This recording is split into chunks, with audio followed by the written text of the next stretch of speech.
What is up, YouTube? Hello, YouTube. Good afternoon, YouTube.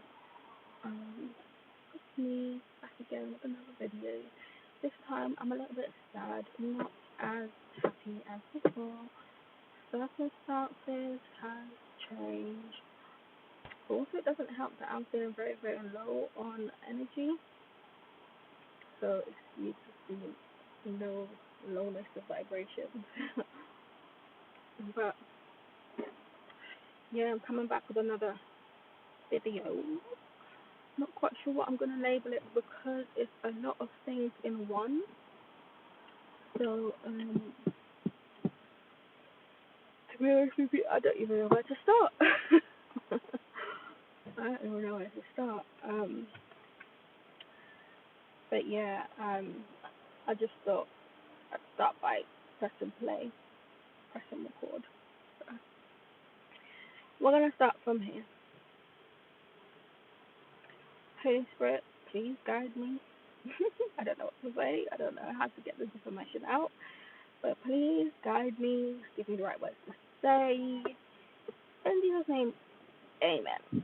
Okay, so let's get straight to it. So, update number one. Update number one. Update number one. I no longer have my job. I no longer have my job. I'm unemployed. Okay? And that's update number one. So, there's been, for those of you that know me, obviously you all know about my immigration struggles that I've had ever since I landed foot in this UK over 20 something years ago. I've always struggled with immigration in this country. So, anyway, when you think you come to kind of some kind of solution, when you think that you've got it all under control, that's when it bites you in the bum. Yeah. I won't say what I want to say, but yeah, it bites you in the bum. So, I got a really good job exactly 2 years ago. Really good job in transport, driving coaches, for a very good, reputable company. I'm not gonna say who it is, but I yeah, I was working with them for 2 years. And sorry about that, buddy. Yeah, so I was working with the company for 2 years, and when I applied for the job, I had what we have in the UK, what we call a biometric residence permit. Now, this is not my first, this is not my second, this is not my third biometric residence permit, this is fourth, my fourth biometric residence permit I have since I've been living in this country for over 20 something years. Okay? So, anyway, since how we've been doing it is like, since we've been here, it's like every 2.5 years, 2.5 years, 2.5 years, yeah, 5. Okay, now anyway, back to the job story. So I live very close to an airport, so excuse the noise from the plane.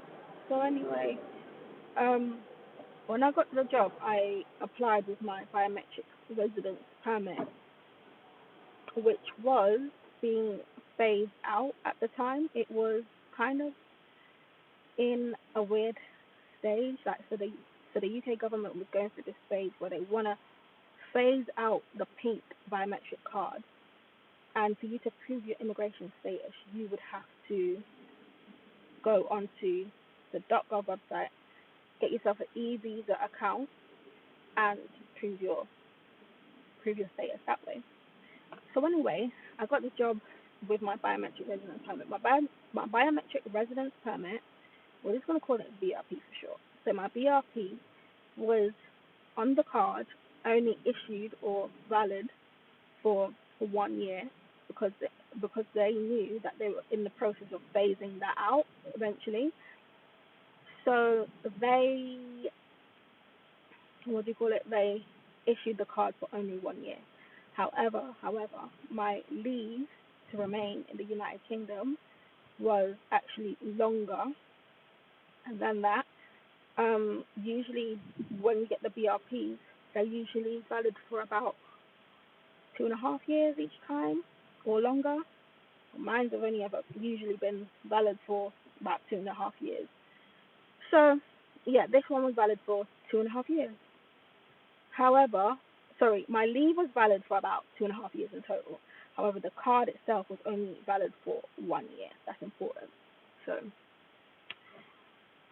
yeah, so I got my job with the company with the BRP, and actually, when I did what they said to do, the .gov website, they sent me email saying, okay, you now need to prove your status through the e-visa account. You need to go onto this and make an account to prove your status. I did all of that. Okay, and they also say in that email, if I'm not feeling too lazy, if I gather enough strength, I'm going to see if I can insert some screenshots of what they actually said in terms of like your immigration status affect is not actually affected by the expiry on the BRP. Okay, so boom, did all that, did the e-visa. I'm checking the time because I'm actually at my GP's. I've got an appointment at 3 o'clock. So, or was it 3:30? I'm gonna go in at 3. But anyway, I did what I had to do. I went over to the e-visa, blah blah blah. So after I did all of that, my company, I guess, I don't know. I'm not sure if they worked off of the expiry date for the BRP. I'm not quite sure.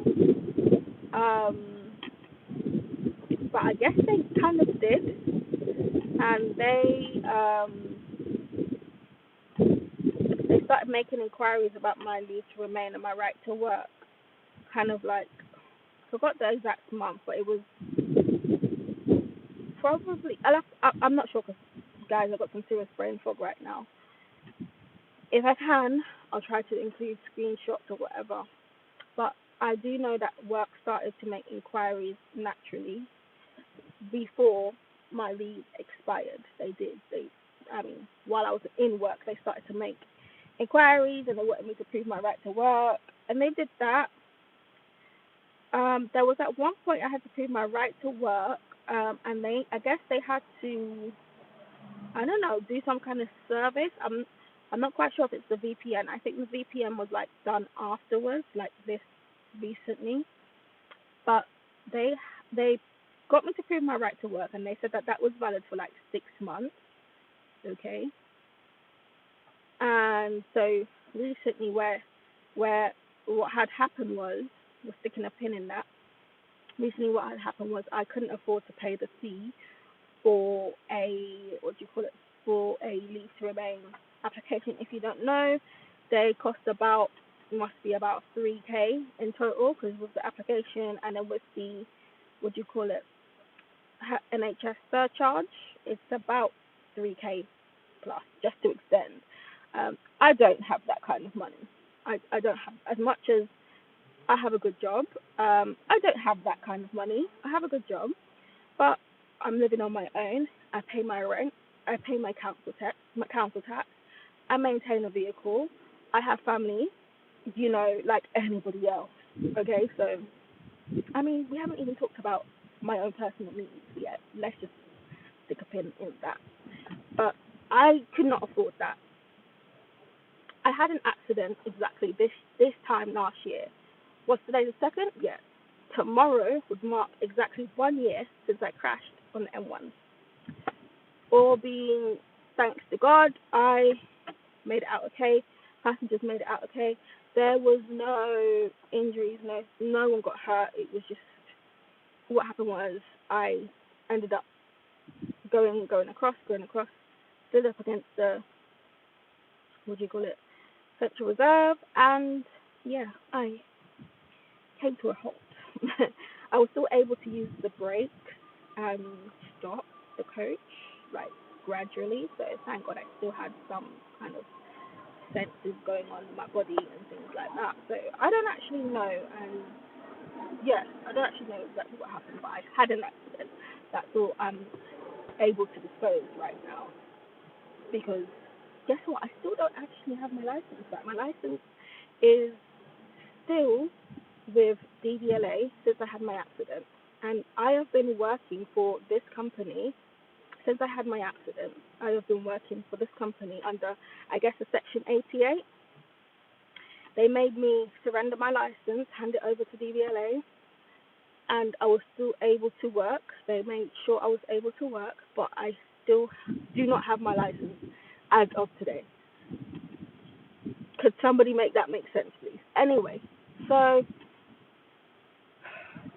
we're going to have to do another video about that. I'm just having to just, this is the only way I can really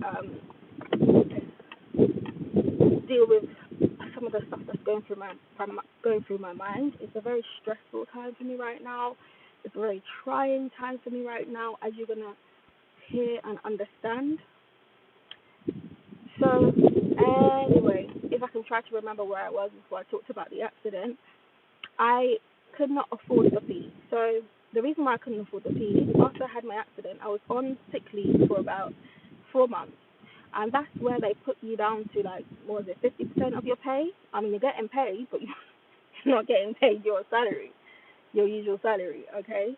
And during that time, I had to find other ways and means of getting an employment. So I went from driving coaches to cleaning people's houses. I then looked into, when I started doing the cleaning, that I use a platform. It's called, I forgot the name of the platform, but with this platform, it's an app that you can download. Basically, it does 4 different things. It allows you to do 4 different things: cleaning, hairdressing, massaging, and massaging. What was the last one? I can't remember what the last one was, but you could do basically 4 different things.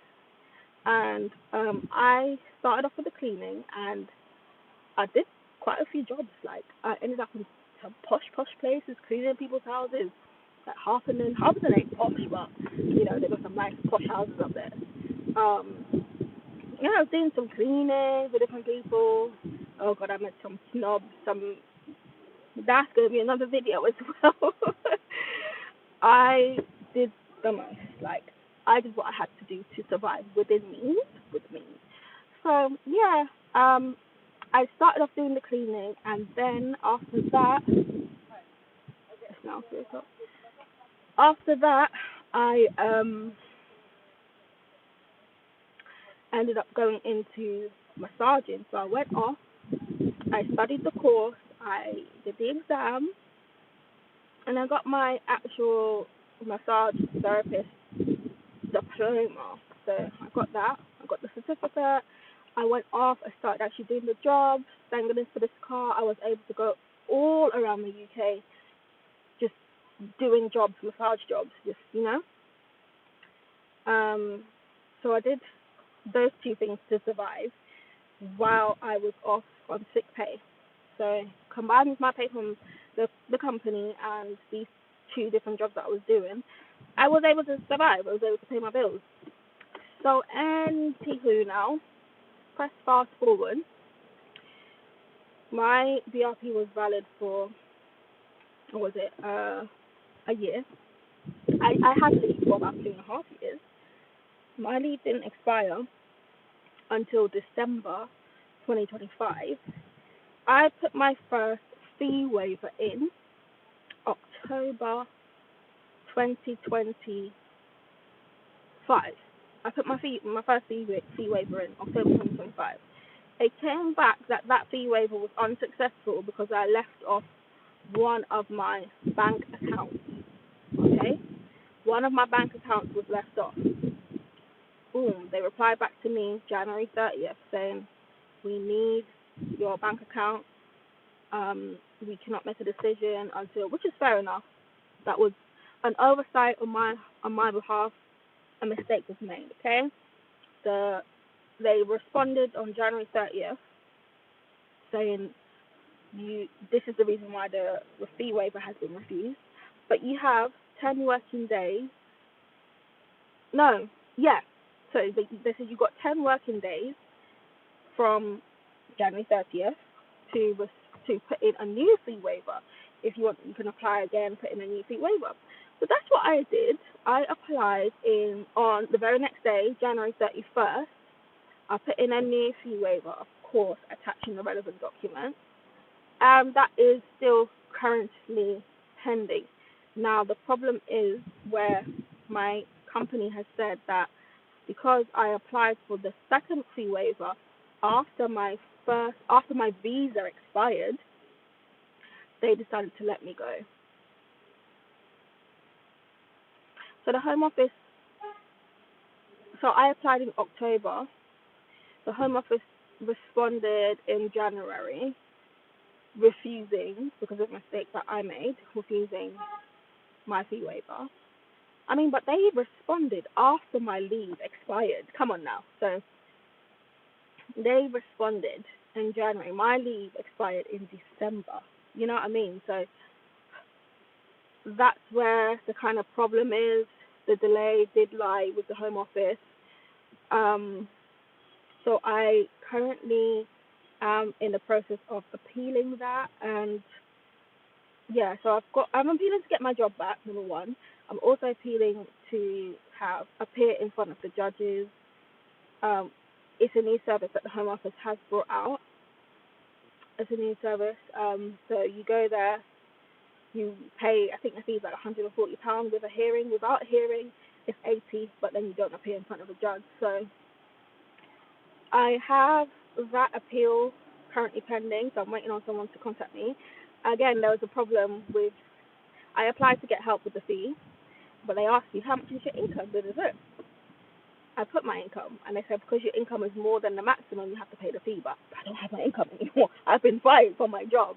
So hopefully, I'm not quite sure what's going to happen. I'm going to have to somehow get the money and hope that they can refund me that, pay that back to me in some way, shape, or form. But yes, that is the current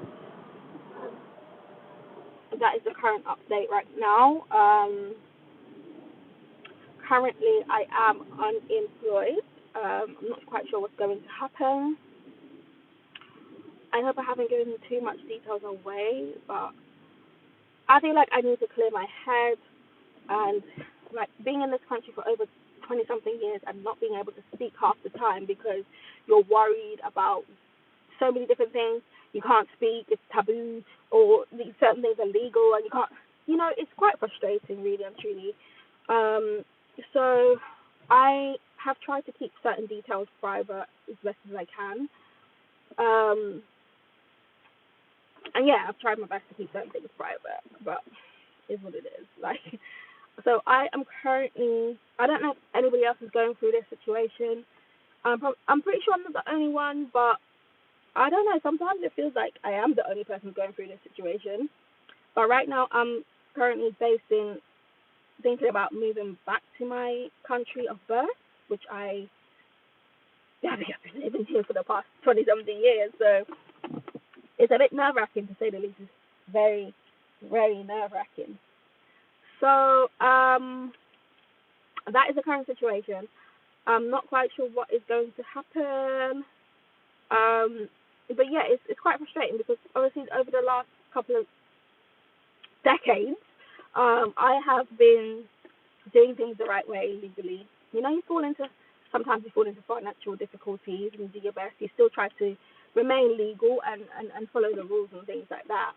And I could understand that things happen over the years, which is why I still have no leave to remain. I'm still fighting for immigration issues and things like that.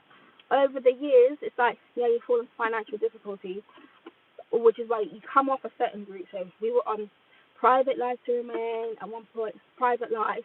Then we were on the 10-year-long route. Then it's human rights, and then they say to you, this is the solicitors. They say, oh well, because you come off of this route. Now you have all the years that you spent in the UK. You got to that means nothing. You got to start again from scratch. It's very frustrating. It is extremely frustrating for someone who's very young. I still think I'm very young. I'm in my 30s, but I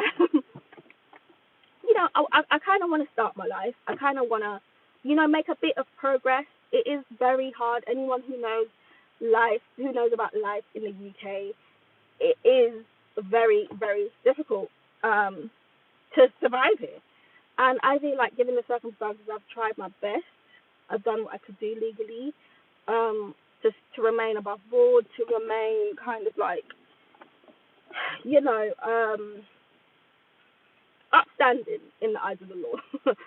You watch things, a lot of different programs, you see a lot of things that different people go through, and when you look at your life, you just think, okay, I'm really trying here, and you're still seeing, I don't know if I'm explaining myself. I really don't. I'm probably not, because like I said, guys, I'm really not feeling the best right now.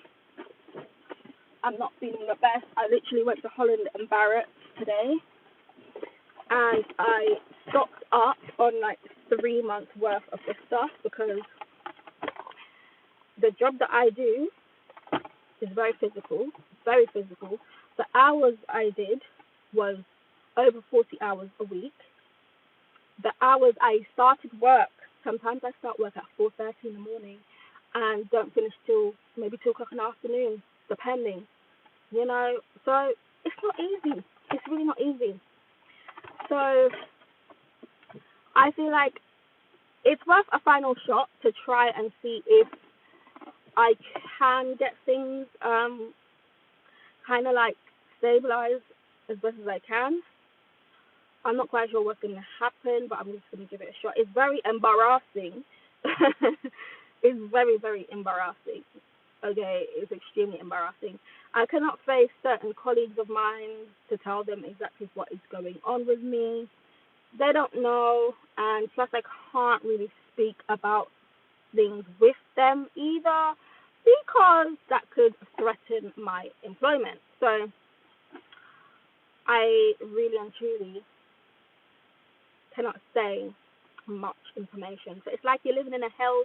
You're going through this situation. You can't speak to anybody, because if you do that, X, Y, and Z could happen. It is very frustrating. Very, very frustrating. Okay? And then there's also stuff going on in my personal life as well, which I'm not even going to even begin to explain that on Facebook or YouTube or whatever social media.